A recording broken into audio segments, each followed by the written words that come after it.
पौराणिक कथाओं के अनुसार एक बार भगवान शंकर और माता पार्वती नर्मदा नदी के तट पर बैठे हुए थे। बैठे बैठे वो उबने लगे तो माता पार्वती ने महादेव जी से चौस खेलने के लिए कहा। महादेव माता पार्वती की बात सुनकर चौस यानी चौपड़ खेलने के लिए तैयार हो गए।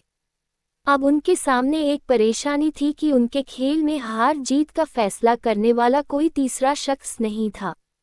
इसका हल निकालने के लिए शंकर महादेव ने आसपास से घास के कुछ तिनके इकट्ठे किए और उससे एक पुतला बना दिया।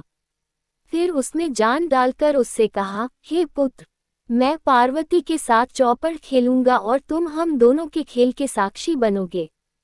खेल के अंत में कौन विजयी होता है, तुम्हें इसका निर्णय करना होगा। उस पुतले से इतना कहने के बाद महादेव और माता पार्वती ने चौपड़ का खेल खेलना शुरू कर दिया।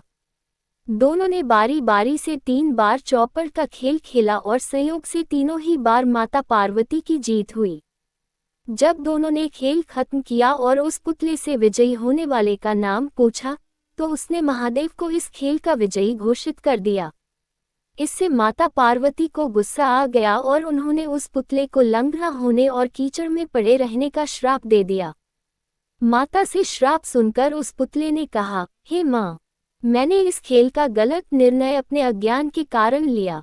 मैंने किसी गलत इरादे से यह निर्णय नहीं लिया, कृपया मुझे क्षमा करें। पुतले की बात सुनकर माता पार्वती को दया आ गई और उन्होंने उससे कहा, 1 साल बाद यहाँ पर गणेश की पूजा करने के लिए नाग कन्याएं आएंगी। उनसे पूछकर तुम गणेश व्रत और पूजन करना। ऐसा करने से तुम्हें मनोवांछित फल मिलेगा। इतना कहकर माता पार्वती और महादेव वहां से वापस कैलाश की तरफ चले गए। 1 साल बाद उसी स्थान पर नाग कन्याएं आईं। जब उन्होंने गणेश व्रत के पूजन की विधि शुरू की तो उस श्रापित पुतले ने उनसे इस पूजन की विधि बताने की प्रार्थना की। नाग कन्याओं ने विस्तार से उस पुतले को गणेश पूजन की विधि बताई। इसके बाद उस पुतले ने विधि अनुसार 21 दिनों तक गणेश जी का उपवास किया और उनका पूजन किया। इस पूजन से गणेश जी काफी प्रसन्न हुए और उन्होंने उस पुतले को मनोवांछित वर मांगने के लिए कहा।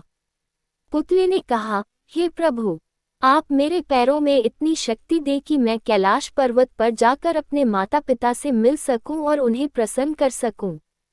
गणेश जी ने तथास्तु बोला और वहां से वे चले गए।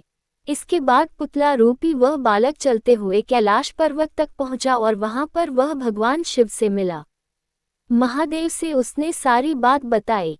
बालक की बात सुनकर महादेव ने भी 21 दिनों तक गणेश व्रत करने की इच्छा जाहिर की।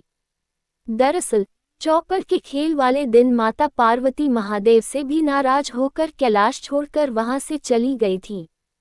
माता पार्वती को मनाने के लिए महादेव ने भी 21 दिनों तक गणेश व्रत किया।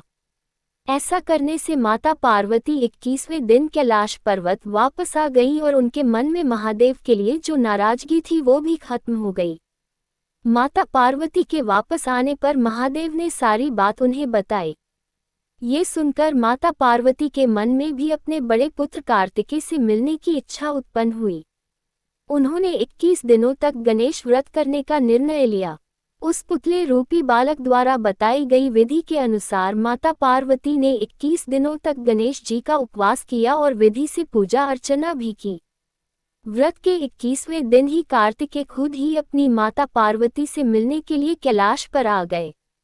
आगे चलकर इस कथा और व्रत के बारे में कार्तिकेय ने विश्वामित्र जी को भी बताया। विश्वामित्र जी ने भी 21 दिनों तक ये व्रत रखकर गणेश जी की पूजा की। भगवान गणेश ने प्रसन्न होकर उन्हें ब्रह्मर्षि होने का वरदान दे दिया।